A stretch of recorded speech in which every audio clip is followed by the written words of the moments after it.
todo lo que vayamos, o lo que se vaya reflexionando hoy día, que esté siempre presente. Es Colosenses 3 del 23 al 24.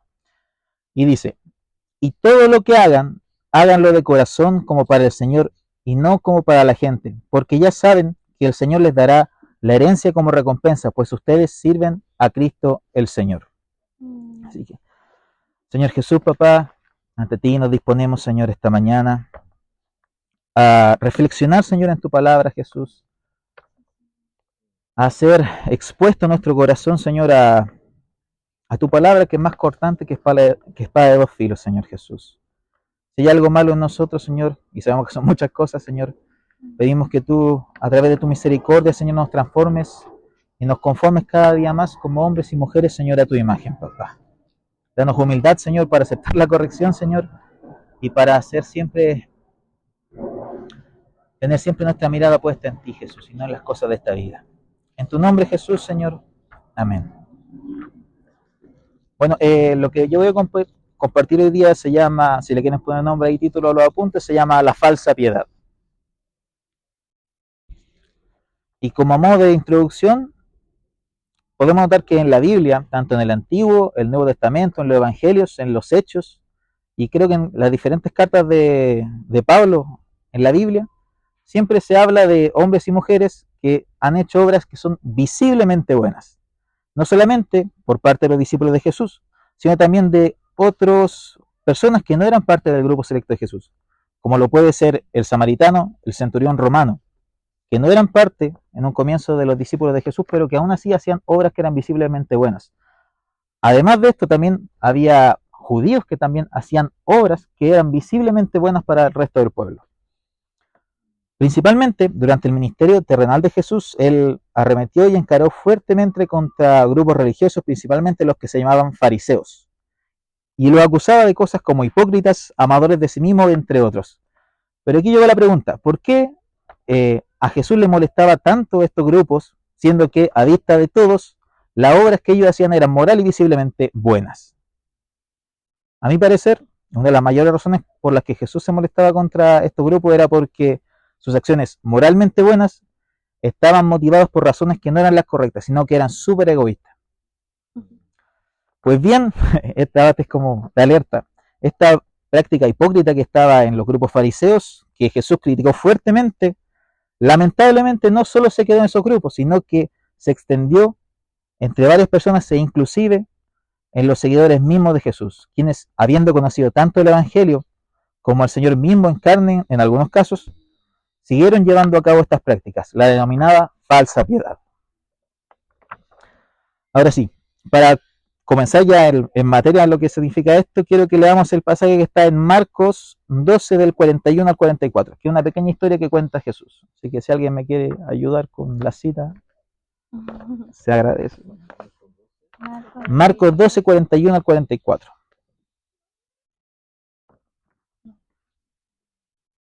Marcos 12, del 41 al 44. Si alguien lo tiene, que es libre de leerlo. ¿Ya? Por favor. Ya. La ofrenda de la viuda. Jesús estaba sentado frente al arca de las ofrendas y miraba cómo la gente echaba sus monedas en el arca. Muchos ricos echaban mucho, pero una viuda pobre llegó y echó 2 moneditas de muy poco valor.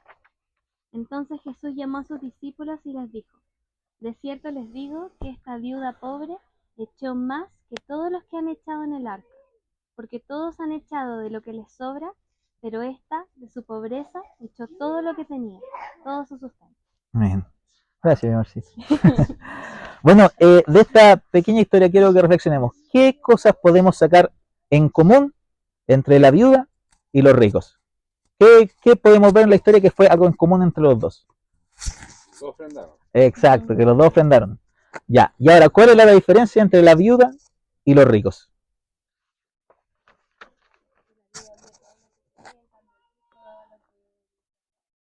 Exacto. Yo lo puedo resumir un poco así, que en común, ante los ojos de todos los hombres, tanto la viuda como los ricos dieron una ofrenda en el templo que se podría catalogar como una buena opción. Pero la diferencia es que aunque tanto la viuda como los ricos ofrendaron en el templo, podemos notar que la viuda ofrendó todo su sustento, mientras que los ricos ofrendaron solamente lo que les sobraba.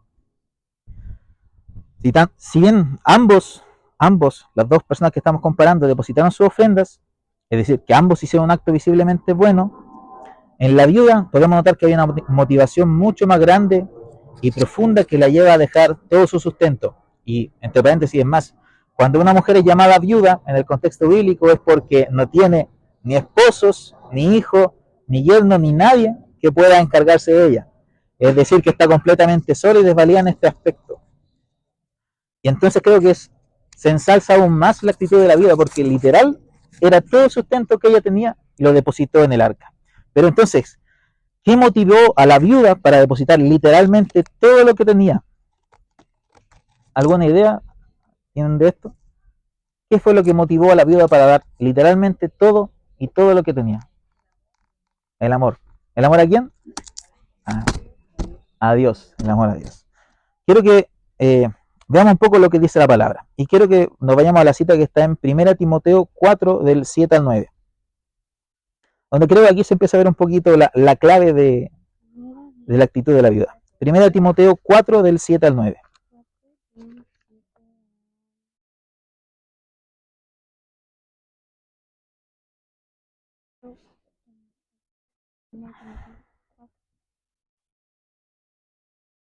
¿Alguien más que quiera leer?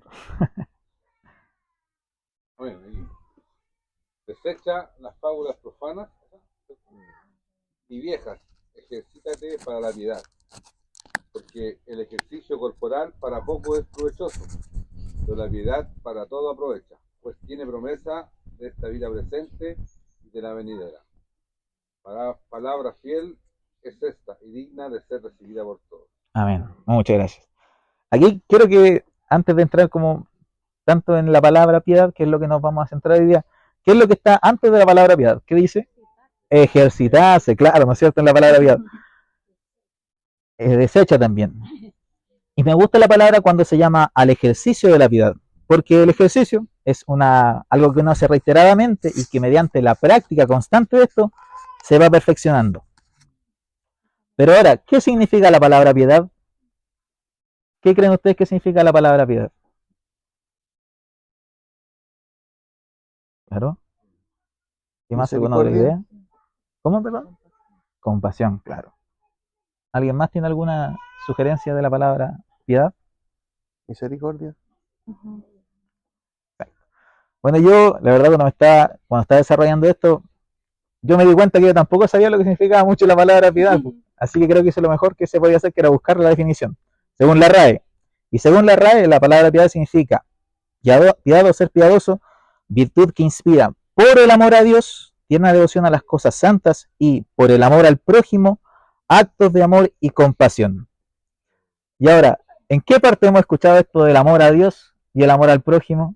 ¿En alguna parte de la Biblia? ¿A quien le suena de algo? Exacto.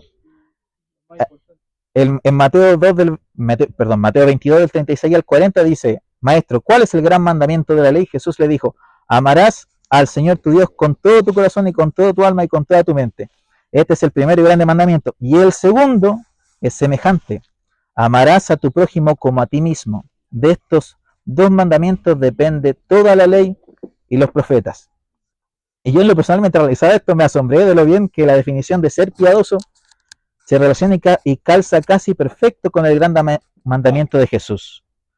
Por lo tanto, una primera conclusión que podríamos sacar es que para poder cumplir los grandes mandamientos que nos da Jesús, es necesario que en nosotros esté el ser piadosos, que nosotros seamos piadosos con los demás. ¿Podría repetir lo que significaba piedad? La piedad, según la RAE, virtud que inspira por el amor a Dios, devoción a las cosas santas y por el amor al prójimo, actos de amor y compasión. La RAE lo relaciona directamente con el amor a Dios, ¿no? Exacto, eso también me gustó mucho de la definición que daba la RAE, porque ensalza esas dos cosas, el amor a Dios y el amor al prójimo, que son los motores o la base de la piedad. Ahora, si bien la piedad significa una cosa, está su antónimo, que sería la falsa piedad. Y de acuerdo a la definición que dimos anteriormente, podríamos definir la falsa piedad como mostrar falsa virtud o falsos actos de amor que no están motivados ni por el amor a Dios ni por el amor al prójimo. Pero si el motor de la falsa piedad no es el amor a Dios ni el amor al prójimo, entonces ¿cuál es? ¿Qué creen ustedes que motiva la falsa piedad? Exacto, el amor a sí mismo. ¿Qué otra cosa puede ser? Orgullo. Orgullo. ¿Qué otra cosa? Apariencia. ¿Cuánto, perdón? Apariencia. Apariencia. Envidia. Envidia. ¿Alguna otra idea? Vanagloria. Vanagloria. Yo creo que a rasgos generales podemos concluir que la falsa piedad es cualquier cosa que no esté motivada ni por el amor a Dios ni por el amor al prójimo. Podríamos decir que eso está cayendo en falsa piedad. Porque cualquiera de esas otras dos cosas, de hecho todas las definiciones que dieron, no estaban ni motivadas por el amor a Dios ni por el amor al prójimo. Ahora yo quería hacer un paréntesis aquí. ¿Por qué yo estoy hablando un poco de la falsa piedad? Porque yo creo que en mi caminar cristiano yo me he dado cuenta en ciertas veces donde no he actuado motivado por el amor a Dios ni por el amor al prójimo. Yo creo que eso es algo que no sé si alguien más, espero que también más lo viva, pero al menos a mí me ha pasado.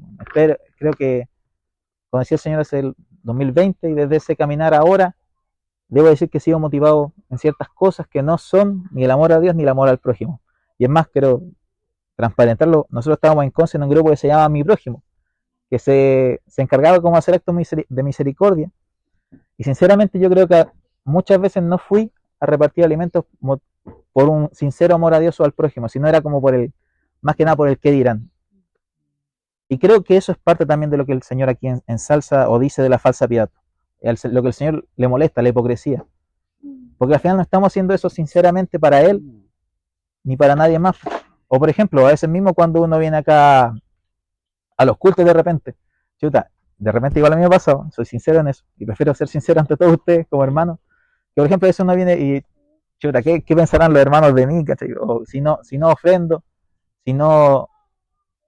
Por ejemplo, una vez que el Carlos llamó al ayuno, yo dije, el Carlos ya llamó al ayuno, vamos a tener que ayunar, pero no estaba, yo iba a ayunar, pero no motivado por ayunar por amor a Dios, o por estar en intimidad o comunión con el Espíritu Santo, sino porque el hermano no está ayunando, ¿cachai? No sé si se entiende como lo que quiero decir. Esas cosas, esas motivaciones equivocadas son los que nos llevan a hacer algo bueno, pero que están motivados por cosas malas. ¿Se entiende cómo se quiere expresar la idea? Bueno, pero entonces, a la luz de la palabra, ¿cómo podemos saber si estamos cayendo en falsa piedad? Yo creo que nuestra conciencia nos acusa autónomamente, pero hay un pasaje que también está en una carta a Timoteo que es súper claro también, que es 2 Timoteo 3, del 1 al 5.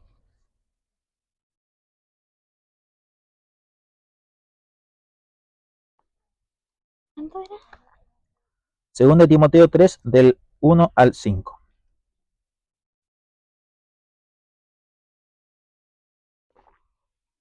Carácter de los hombres en los postreros días.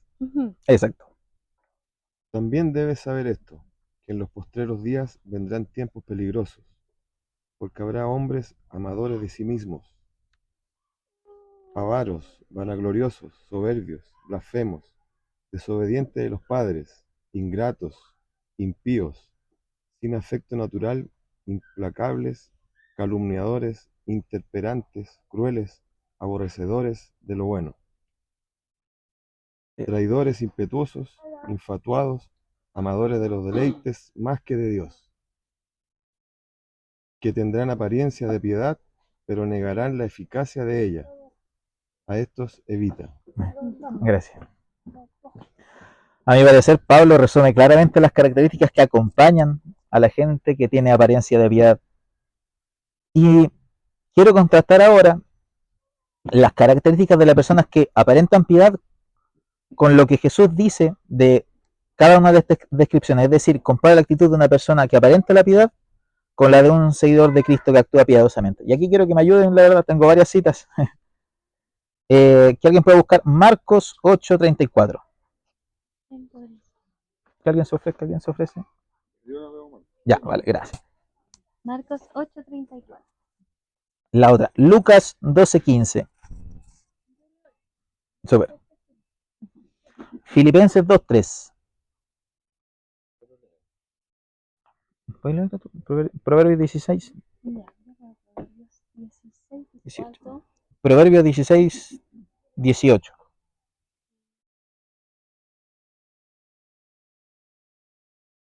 Ahora, Mateo 15, 4. Yo. Súper. Primera de Tesalonicenses 5, 18.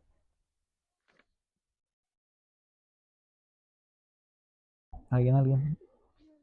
Súper. Sí. ¿Cuánto dijo Santiago? ¿Te dije, no es cierto? No, primera de Ah, ya, perdón. Ya. 5:18. Santiago 4, 8.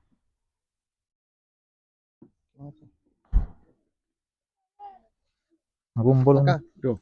Súper. Ya me... Están peleando, no se peleen. Ahora. Pedro también había dicho. No, sí, me quedan citas, así que Somos equipo. Son los mismos. Ellos son uno, dijeron. Sí. Ah, ya. Romanos 12, 18. Ahí vale. 12, 18. Santiago 1, 21. Vamos. ¿Cuánto? Sí, Sí. sube. Ya, y la última. Primera de Juan 2, 15, 16. Primera de Juan 2, 15, 16.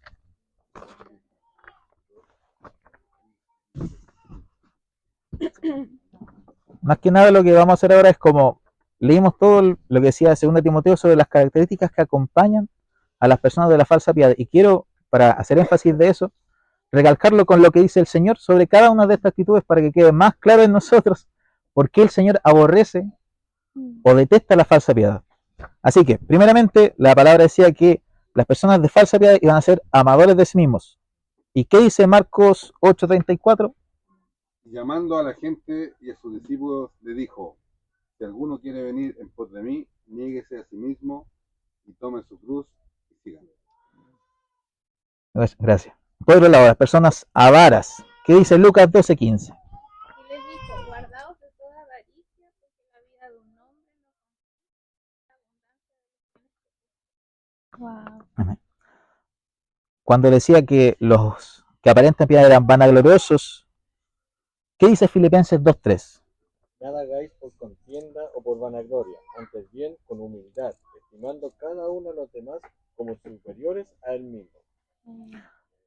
Cuando decía que alguien era soberbio, Proverbios 16, 16, 18. dice: la soberbia precede al fracaso, la arrogancia anticipa la caída. Es mejor ser humilde entre los humildes que compartir despojos con los soberbios. Cuando decía que iban a ser desobedientes a los padres, ¿qué nos dice Mateo 15:4? Porque Dios mandó diciendo: honra a tu padre y a tu madre, y el que maldiga al padre o a la madre muera irreversiblemente.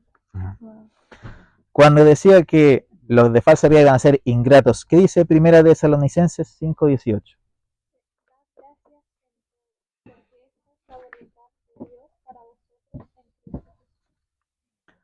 Cuando decía que iban a ser impíos, ¿qué dice Santiago 4:8? Impío, entre paréntesis, significa falto de religión, persona que se opone a Dios, que rechaza a Jesucristo y actúa contra la naturaleza de Dios. Ahora sí, perdón, disculpe. 4:8. Ah, 4:8. Perdón. 4:8. Sí. Yo lo tengo. No, Era el tío. era el tío. Perdón, sí, era otro, disculpe. Sí, Santiago 4:8. Acercaos a Dios, y Él se acercará a vosotros. Pecadores, limpiad las manos, y vosotros los de doble ánimo, purificad vuestros corazones. Ahora también decía que iban a ser sin afecto natural. ¿Qué significa esta palabra? Significa que es una persona que se niega a guardar la paz. ¿Qué dice Romanos 12:18? 12:18. ¿Quién era? Hagan todo lo posible por vivir en paz con Amén. Cuando decían que iban a ser implacables, es decir, que no son rigurosos, que son duros, que no son moldeables, no son pastoreables. ¿Qué decía Santiago 1:21? Ahora sí. Por lo cual, desechando toda inmundicia y abundancia de malicia, recibid con mansedumbre la palabra implantada, la cual puede salvar vuestras almas. Y por último, cuando decía que iban a ser amadores de los deleites más que de Dios. ¿Qué decía primera de Juan 2, 15 y 16? Haciendo un azote de cuerdas, echó fuera del templo a todos, y las ovejas y los bueyes, y esparció la moneda Era de eso. los No, hombres. porque no era. Ah, pero creo que era otra, perdón. No, pero es primera de Juan Sí, 2, 15. 15. Era primera de Juan, no San Juan. Una de Juan. No, pero búscalo en orden, tranquilo. Al final. Primera de Juan. Agua.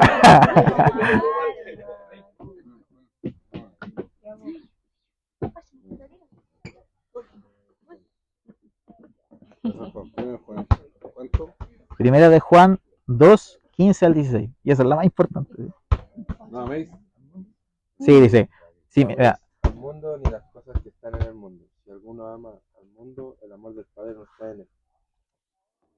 gracias. Creo que con esto queda claro que el Señor aborrece la falsa piedad. Creo que claramente se opone a lo que leíamos en segunda de Timoteo, se opone claramente a todo eso. Todas esas características del Señor las reprende en alguna parte de la Biblia. ¿No es cierto, Tiago?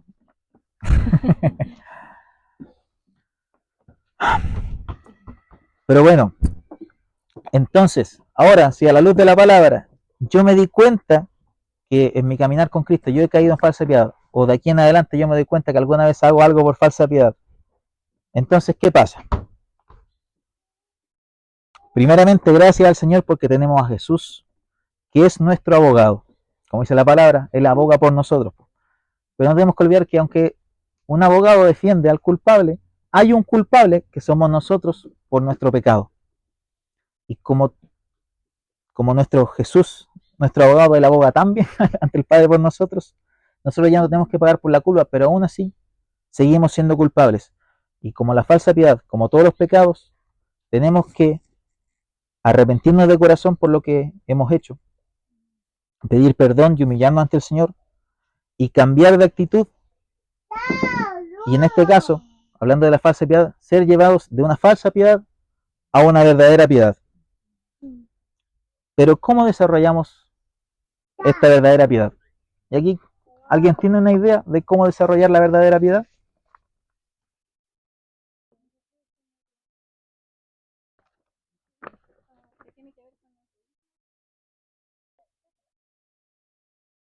Exacto. ¿Alguien más? ¿Alguna idea de cómo cambiar la verdadera piedad?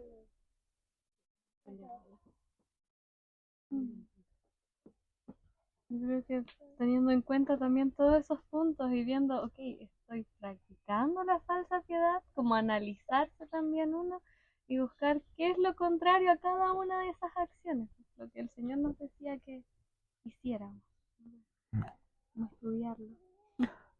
Sí. A mí creo que adicionando a todo lo que dice, creo que lo vamos una vez a recordar nuevamente la definición de la palabra piedad. ¿Alguien la anotó? Mi amada esposa, ¿no? Ya. Virtud que inspira por el amor a Dios, tierna devoción a las cosas santas y por el amor al prójimo, acciones, esa parte no. Y por actos de... Ahí está. Actos de... Ahí, actos de amor y Exacto. compasión. A ver, ¿cuáles son los... Ahí, de la definición que leímos recién, habían dos cosas que eran re importantes. ¿Cuál era? El amor a Dios Y el amor al y el amor al prójimo. Entonces yo creo que adicional a lo que estaban diciendo acá, también para lograr desarrollar la verdadera piedad, es re importante poder crecer en esas dos cosas, en el amor a Dios y en el amor al prójimo, porque dentro de la palabra piedad misma, o lo que significa la piedad, está intrínsecamente relacionado con eso, el amor a Dios y el amor al prójimo. Por lo tanto, a mi parecer, también las claves para poder crecer en la verdadera piedad es crecer o cultivar el amor a Dios y cultivar el amor hacia el prójimo. Y estos dos temas no los voy a alcanzar a exponer acá. Yo creo que estos dos temas son para cada uno, para una prédica por separado, pero a grandes rasgos, para poder cultivar el amor a Dios, primeramente tenemos que conocer a Dios, porque no se puede amar a quien no se conoce. Cumplir sus mandamientos, porque la palabra dice, el que me ama mis mandamientos guarda. Orar también ante el Señor. ser imitador de Jesús lo mejor que podamos. Y dentro de las cosas también que rescaté de las definiciones anteriores es ser agradecido en todo tiempo y en toda circunstancia. Y para poder cultivar el amor al prójimo, cosas que rescato son ser empáticos, como dice la palabra, llorar con los que lloran, reír con los que ríen, edificarse mutuamente mediante la comunión de los santos, exhortarse y corregirse, que también eso es un acto de amor. A lo mejor a veces no se ve tanto, pero cuando uno corrige al hermano, eso también es un acto de amor, que creo que cuesta mucho a veces realizarlo. Y también, como por último, orar también mutuamente los unos por los otros. Y ya con esto voy terminando, quiero hacer una pequeña conclusión. Puede que nos cueste en un comienzo, o a la luz de la palabra, puede que nos demos cuenta de repente que nuestro accionar, o nuestras motivaciones no son las correctas y caemos sin querer, y a veces queriendo, en la falsa piedad.